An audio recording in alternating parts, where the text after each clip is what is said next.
Holy Paladins use the power of the light to heal and protect our allies. I'm going to show you everything you need to know in this video for the War Within Season 1 as a Holy Paladin. It's going to be very beginner friendly.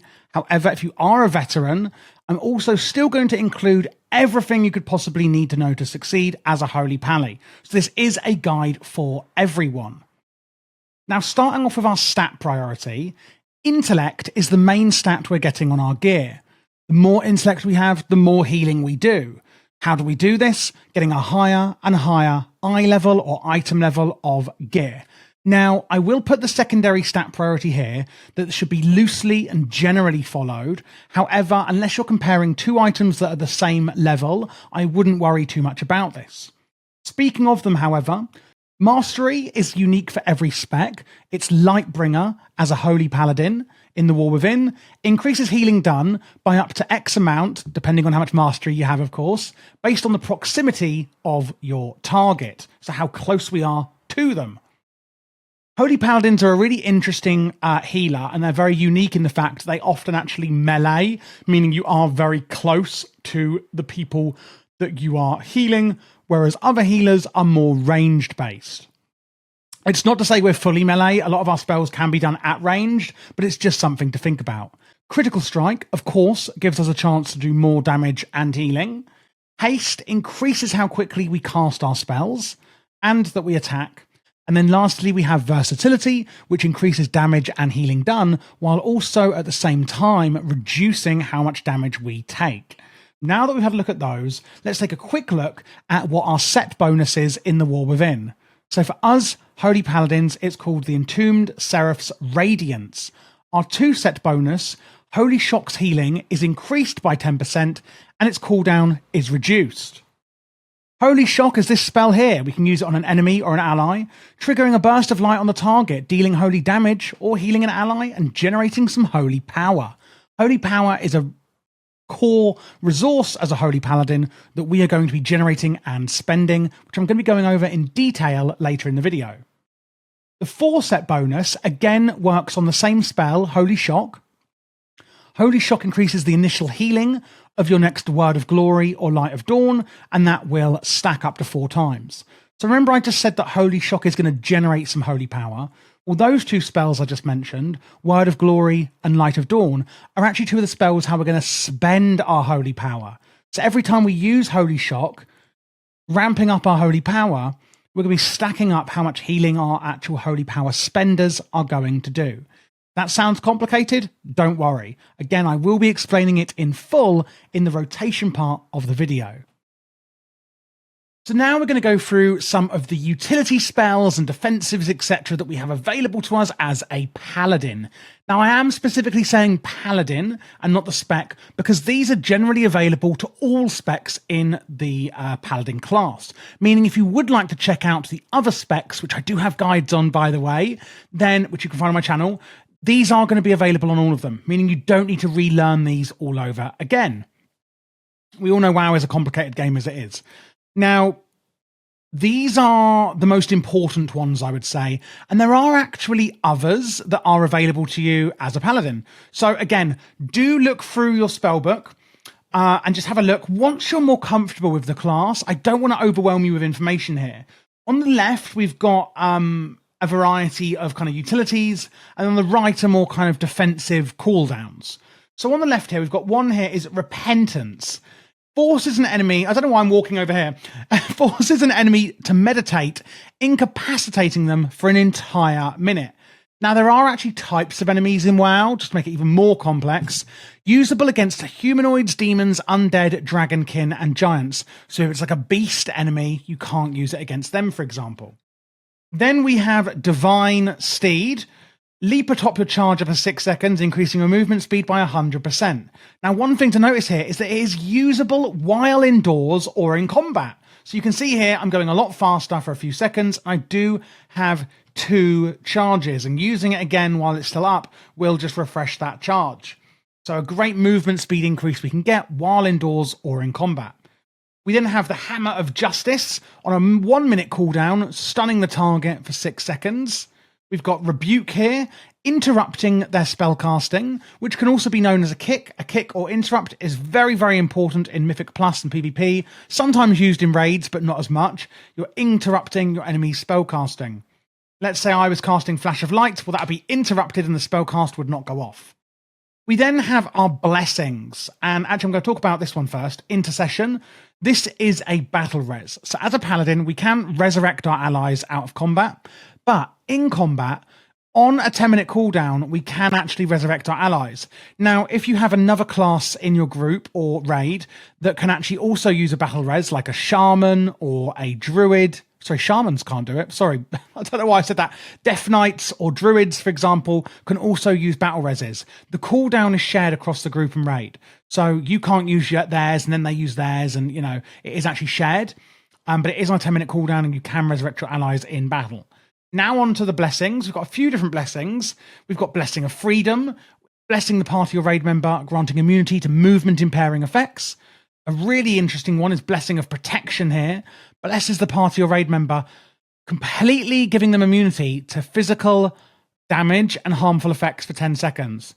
Now, this will actually remove threat from them, so don't put this on the tank.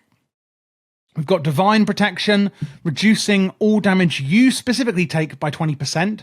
You can use it while stunned. We've got Divine Shield, grants immunity to all damage, harmful effects, knockbacks, and forced movement speeds for 8 seconds. Again, can not be used if you have Forbearance, and it does also cause Forbearance for 50 seconds. Now, you may have noticed then that it was greyed out and now it's not. That's because we had Forbearance. That's the debuff here. And Forbearance is also given by things like Blessing of Protection. The same with Lay on Hands. You can now see I can't use my Lay on Hands because we have Forbearance. Lay on Hands heals a friendly target for amount equal to 100% of your maximum health. So if you have 100,000 health, it will heal them for 100,000. Even if they have more or less than that, it will do it for 100% of your maximum health, and you can use it on yourself. But again, not if you have Forbearance. You can see now we do, and now I can use Lay on Hands now that Forbearance has come. And again, I did say this earlier, there are other things, you know, Blessing of Sacrifice, you've got your auras, etc. You can have one of these active at one time. There's a lot of other things that you should be looking at as a paladin. A lot of other, like Turn Evil and, you know, Sense Undead, things. But the ones I've shown you are the most important utilities and defensives that you do have in your toolkit. So again, once you're more comfortable with the spec, feel free to just go through your spellbook and kind of see what you have. And also on the left-hand side of your talents, the Paladin talent tree, that's where a lot of these come from as well. So just have a look through there and see kind of how things work together. And now for the fun bit, let's have a look at the raid rotation and priority list for Holy Paladins in the War Within. So we will be looking obviously at Mythic Plus as well. We're going with Herald of the Sun in both builds, and I'm going to be going through that in a much deeper dive, shortly as well. So this here is pretty much our standard priority. What you may or may not know is there's this here, Holy Power.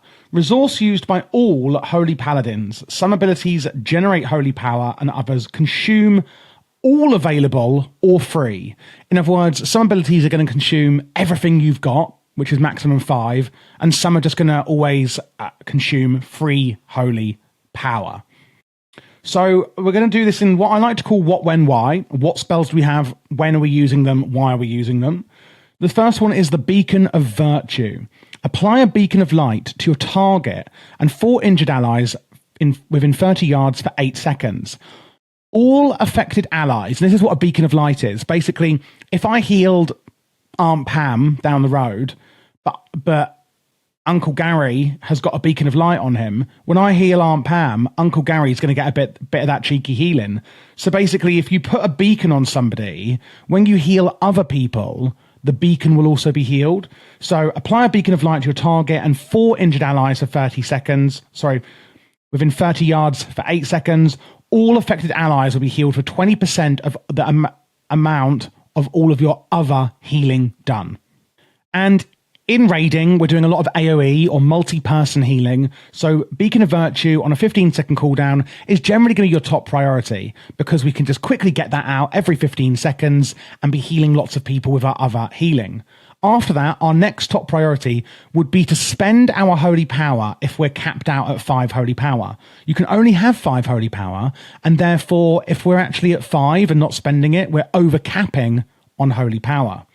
The ways we're going to do that is Eternal Flame and Light of Dawn. Now, we do have something called the Word of Glory. However, that is replaced here in the Herald of the Sun hero talent, replaces Word of Glory. What does that one do? Heals an ally for X amount and an additional amount over 16 seconds. Healing is increased when you cast it on yourself. So that's replaced your Word of Glory. If you don't know what Word of Glory is, don't worry, but I'm just saying that for people who do know what it is and are like, where's my Word of Glory? The other one is Light of Dawn. I don't enjoy this as much. It unleashes in fact, let's get some holy power up. As my favorite paladin would say, get that holy power out. And then, I mean, like, what next? And then basically, Light of Dawn, you can see is going to heal everyone in a frontal cone. Can you see that cone? That's where it's going to heal everyone in. Whereas your Eternal Flame will heal an ally for a big amount and an additional amount over 16 seconds. And that is generally better, in my opinion, over Light of Dawn. But if you're stacked up in melee, you can also use Light of Dawn. That is fine, etc. But you want to make sure you're really making use of that conal healing if you are using it. And that is when we're spending our 5 holy power. That's our top priority after using Beacon of Virtue. The next thing here that I want to go through is this talent, Divine Favor. After casting Barrier of Faith or Holy Prism is a spell I'm about to show you, the healing of your next Holy Light or Flash of Light is increased by 40%. Its cast time is massively reduced, and its mana cost is also massively reduced. So when I use Holy Prism, you're going to see up here, I now have the Divine Favor buff. And you're going to want to spend that on your Holy Light, a powerful but expensive spell, healing a friendly target for a large amount. So after your Holy Prism, I would use Holy Light to absorb that Divine Favor buff. What does Holy Prism do? It fires a beam of light that scatters to strike a clump of targets. If the beam is aimed at an enemy, and yes, we are going to be aiming it at an enemy, it deals damage and radiates healing to 5 allies. Oh, and by the way, we are pretty much a melee healer. So you are going to be in the melee a lot for your Light of Dawn. I forgot, I'm sort of standing there, but it looks like I'm ranged. We're not. If the beam is aimed at an enemy, it deals damage to your enemy and radiates healing to 5 allies. And that's why we're putting it onto an enemy, so it radiates out healing from that enemy to our allies. If the beam is aimed at a friendly target, it heals and radiates holy damage to 5 enemies. That's why we're not putting it on a friendly target, because we're looking at doing healing, not damage. And hopefully that makes sense to you. After that, I would use Holy Shock, and we're going to be using Holy Shock quite a lot. Triggers a burst of light on the target, dealing holy damage to an enemy or healing an ally, and generates 1 holy power. This is one of the main ways we're going to be generating our holy power. And you can see we're getting a hell of a lot of these holy shock charges, and we're going to be putting these out a lot. That is our main way of generating holy power. The main kind of idea or purpose of Holy Paladin is that you're generating holy power as quickly as possible to then spend it on your Eternal Flame and Light of Dawn. And Holy Shock is a really great way of actually generating holy power. We also have this passive here, Infusion of Light. Your critical Holy Shocks, which again is these ones that I've just spoken about. So your critical Holy Shocks, oh my god, why is it being so buggy? Will empower your next spell cast. If you use it on Holy Light, the healing is increased by 100%. So that is your Holy Light here. So remember I said that after Holy Prism, we're going to get the Divine Favor. Well, if I use Holy Shock as well, and we get a critical strike on that Holy Shock, we're also going to be doing a lot more healing with our Holy Light. And you can use those 2 buffs in tandem with each other. If, however, you get a critical with Holy Shock, but you haven't just used Prism and therefore do not have Divine Favor, then use the Infusion of Light on your Judgment instead. So to be really clear here, if you have Divine Favor after casting Prism, and then you get a critical with Holy Shock, use Holy Light. If not, we're still going to use Divine Favor with Holy Light, but if you do get a critical with Holy Shock, which makes Infusion of Light, and you're not using Holy Light with Divine Favor, then use it on your Judgment. Hopefully that makes sense. Judgment. Greater Judgment prevents an additional 100% of damage dealt by the target. And Judgment is a really interesting spell. It judges the enemy, so you're doing it on your enemy, dealing holy damage and preventing damage dealt by the target. And it also generates some holy power. So rather than actually healing, you're preventing the damage from ever occurring, which is technically healing. It's just a different way of kind of looking at it. And I really like that. And it also generates holy power as well. After that, just use your Crusader Strike. This is also going to use, generate holy power, strike the target, and it's also going to reduce the cooldown on Holy Shock. Remember I said we're going to be using Holy Shock a hell of a lot to generate holy power? Well, use your Crusader Strike on cooldown to help reduce your cooldown on Holy Shock and get more Holy Shocks out. After that, we're going to be using our holy power. And if you're thinking, well, Javier, you already said to use it here. I specifically said here, if you've forgotten, use your holy power here at this top priority if you have 5 holy power. If you've only got like 3 holy power and you're kind of this far down, then use it here. So use it as a top priority so that you don't cap out, but use it here if you have like only a few holy power. If you've got nothing else to do on this priority list, you can just use Flash of Light for a quick heal and use Hammer of Wrath as your lowest priority whenever you can. Hurls a divine hammer that strikes an enemy, but it's only usable on enemies that have less than 20% health, or during Avenging Wrath. And that also generates a holy power. If you're wondering what, where is it? Avenging Wrath is, here it is, I didn't put it on my bar. Call upon the light to become an avatar of retribution, allowing Hammer of Wrath to be used on any target. In other words, you can use this no matter what their health percentage is, increasing your damage, healing, and critical strike chance by 15% for 20 seconds. And that is a really amazing cooldown that we have in our arsenal as a Holy Paladin. And that is pretty much how you heal in a raiding environment. Now we're going to switch over and look at Mythic Plus, then look at the Holy Talents. The Holy Talents, the Hero Talents, well, they are quite holy. We are Holy Paladin, and see how it all comes together. If we switch over, you can see only a few small talents are changing for the Mythic Plus build. And generally, we're doing pretty much the same thing, but there are a few changes. Again, we're using Beacon of Virtue in an AoE situation to pretty much heal the entire group. You want to keep your consecration down at all times. This is one thing I haven't said yet. Consecrates the land beneath you, causing holy damage over 12 seconds to enemies who enter the area. And there's this talent here, Strength of Conviction. While in your consecration, your Shield of the Righteous and Word of Glory, which is technically now our Eternal Flame, have a 10% increased initial damage and healing. Meaning when we're in our consecration, we are going to do more healing. After that, same as before, we're going to be using our Eternal Flame or Light of Dawn as appropriate. You'll be using Eternal Flame a lot more in Mythic Plus than Light of Dawn, because trying to get everyone in that cone is a lot more difficult in Mythic Plus, in my opinion. Again, we're using our Divine Favor and Infusion of Light on our Holy Light. Again, using Holy Prism on our enemy to then radiate healing back onto our allies, using Holy Shock. And while we're in our Beacon of Virtue, you can be healing people with Flash of Light to then be healing the rest of the group. Because there's only 5 people, this is a lot easier to do beacon healing like this in Mythic Plus, rather than when there's like God knows how many people. Same as before, again, using Infusion of Light on your Judgment as well. Crusader Strike on cooldown as well. Spend Holy Power if you're not at 5, just like before. Use Flash of Light and Hammer of Wrath. It's pretty much the same rotation, just we're kind of prioritizing things a little bit differently due to there being less people. And Avenging Wrath, etc. Of course, still being a front runner in your cooldowns in Mythic Plus for the War Within. Actually, guys, I'm back. I'm not going to show you Hero Talents yet.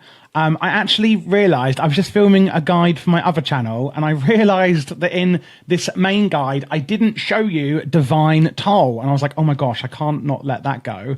It's an extra cooldown we have. Instantly cast Holy Shock on up to 5 targets within 30 yards. And it's only on a 45-second cooldown. So you can get loads of Holy Shocks out really quickly with Divine Toll. It's fantastic in Raid, and it's fantastic in Mythic Plus. One other thing in Mythic Plus that I mentioned kind of earlier that I just want to remind you on is Rebuke, which you're only going to be using in the Mythic Plus build, which is your Interrupt as well. Right, now I can show you the Hero Talents. So in this build, we are going with Herald of the Sun. It's one of my favourite hero talents, actually, especially for Paladin. Heralds of the Sun develop a deep bond to the sun and solar energy, using it to burn enemies and cauterize their allies' wounds. So we start off with Dawn Light. Casting Holy Prism or Barrier of Faith is actually going to cause your next 2 Holy Power spenders to apply Dawn Light on your target. And that's going to deal damage or heal them. For us, of course, we're more so doing healing. 8% of Dawn Light's damage and healing radiates to nearby allies, reduced beyond 5 targets. So it's a nice way of healing, people around you. Going down the left side, I'm going with Morning Star. Every 5 seconds, your next Dawn Light's damage or healing is increased, and that can stack up to 10 times for 5%. Morning Star stacks twice as fast while out of combat, meaning, let's say you're in maybe Mythic Plus, you're waiting to go into an arena, things like this. It's going to be going into combat like boom, maximum stacks. And when you're on the move or in any downtime, it's going to be stacking up. And I really, really like Morning Star. Then I like to go for Illumin. I don't know how to pronounce that. Dawn Light reduces the movement speed of enemies and increases the movement speed of allies. And obviously, it's something that's going to be happening very passively quite often. So that's kind of quite a continual bonus we're going to get there. There is Will of the Dawn, but I don't think it's as good. Then we've got Aurora. After you cast Holy Prism or Barrier of Faith, you gain Divine Purpose. Your next Holy Power ability is free and deals more healing, which is really nice. Then we get Eternal Flame. This is actually going to completely replace your Word of Glory spell. Again, costing free Holy Power because everything is only free Holy Power now. Heals an ally and an additional amount over 16 seconds. Healing is increased by 25% when you cast it on yourself. Blessing of Anshi. Your damage and healing over time effects have a chance to increase the healing of your next Holy Shock. Cool. Your haste is increased by 2% for 12 seconds every time you apply Dawn Light. So basically, when our Dawn Light is happening, we're getting some more haste passively. Critical strikes and Holy Shock and Dawn Light and Light of Dawn is increased. Cool. More crit chance there. Holy Shock and Light of Dawn critical strikes cause the target to be healed for an additional amount. Cool. Crits do more healing. Light of Dawn and Holy Shock have a 15% chance to cast again at 30% effectiveness. Cool. A passive chance for some of our spells to do an extra bit of healing. And lastly, Sun's Avatar. During Avenging Wrath, remember one of our cooldowns, you become linked to your Dawn Lights, causing radiant damage to enemies or healing to allies that pass through the beams, doing reduced beyond 5 targets. Activating Avenging Wrath applies up to 4 Dawn Lights onto nearby allies or enemies and increases Dawn Light's duration. This is insanity. It's going to be linking everyone together with these beams that when they cross them, it's doing extra healing, shoving out loads of those Dawn Lights onto people, doing more healing, and increasing the Dawn Light's healing while it is active by 20%, which is just a really fabulous way to play around with the sun and the light in Holy Paladin. I absolutely love it. And it's all happening passively. We don't really have to worry about any of this stuff. It's just a really cool hero talent tree that is all happening kind of like cool, while we're doing our usual spells. Now we're going to look at the consumables and enchants, etc. And there have been a few changes in the War Within. So the first thing is we've got a new weekly vault, and now every week, if you want to get a socket on your gear from the vault, you still can, but it's called a Nerubian Gem Weaver. We have it on our helm, our wrist, and our belt. You can also add 2 sockets now to each piece of jewellery rather than a total of 3 on your neck, using the Magnificent Jeweller's setting. 2 on the neck, 2 on the ring, and 2 on the other ring. For the rest of the enchants, it's the chant of Leeching Fangs on your cloak. Let you have a guess. It gives you Leech. Now, it is only when out of combat, so you could put this on in Mythic Plus, but use the avoidance one in raiding. But it kind of really doesn't matter. Either one's not amazing. Council's Intellect on chest, that gives intellect.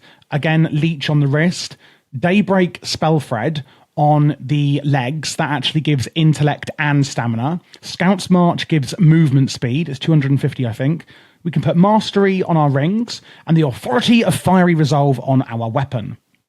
Basically, when you're doing your usual healing, the Authority of Fiery Resolve will actually heal up to 4 nearby allies sometimes, and that's pretty much that, actually. Now looking at the... Oh, have I zoomed in too much here? I have. I'm going to zoom out. Looking at the actual consumables we're going to use, the Flask of Tempered Aggression is your crit strike, crit chance, and Flask of Tempered Mastery is mastery. Depends which one you need, and if you're really not sure, go with a Flask of Versatility. It's called Tempered Versatility, which is a more general all-round flask. Feast of the Divine Day is going to give you intellect. Mana Bomb, oh God, it's, what, not Teldrassil, wherever they bombed that place. Algari Mana Potion is the mana potion that you're going to be using, and the potion bomb, oh, that's why I said bomb, of recovery. Oh my God, where is it? Pheromore, that's where they use the mana bomb, if you know your lore. So potion bomb of recovery, it basically throws a bomb and your allies standing in it will actually get increased healing for, they get increased healing received by 5 to 10% based on crafting quality for 12 seconds. Enemies caught in the blast will then get fire damage split between them as well. And then we've got our Algari healing potion. I don't really use that. Algari Mana Oil, you can now add on your weapon as well. We have got Mana Oils again, increasing your critical strike and haste. And then Augment Runes are called Crystallized Augment Runes if you are using one. They're going to be very expensive on launch. And then sockets, so the Culminating Blasphemite, this adds primary stats, so intellect, but it also means that if you have different coloured gems, you're going to get more crit effect. So if we only have rubies, we're going to get 0.15% crit effect. If we have a ruby, a sapphire, an emerald, and an onyx, it's going to times that by 4, and therefore we're going to get 0.60% increased critical effect. So you want to have at least one of each gem, and then I would go with a deadly onyx for the rest of your gems. But do simulate your character, unless you're a beginner, of course, then just shove any old crap in there. Deadly onyx would be my suggestion. But yeah, if you are simming your character, then do be careful with the gems, but I would highly recommend to have one of each colour to start with for your Culminating Blasphemite. Thank you so much for watching this guide. I hope it was really useful for you in The War Within Season 1, whether it was for Mythic Plus or raiding. If you do have any questions, I'll be happy to help. My Patreon is in the description below, and that is where you can find my LVUI profiles, which I'll show you in a second. And also, I'm putting together a huge macro list for every single spec that's going to be really useful for you in The War Within as well. I am doing all classes and specs for The War Within, so if you are new to the channel, then please do click this playlist here to check out what else I have, which is all of them. There will also be PvP guides on this channel as well for War Within Season 1, so make sure to look out for that. This here is the UI that I was referring to. As you can see, we've got target frames, etc., left and right, and raid frames go in the middle here, and then weak auras in the middle with an action bar down here. Chat is behind where my camera is. Minimap and details, etc., are here on the right. All of the plater profiles, the voodoo, the LVUI, etc., details profile has all been made by me. And again, you can get this on my Patreon should you like it.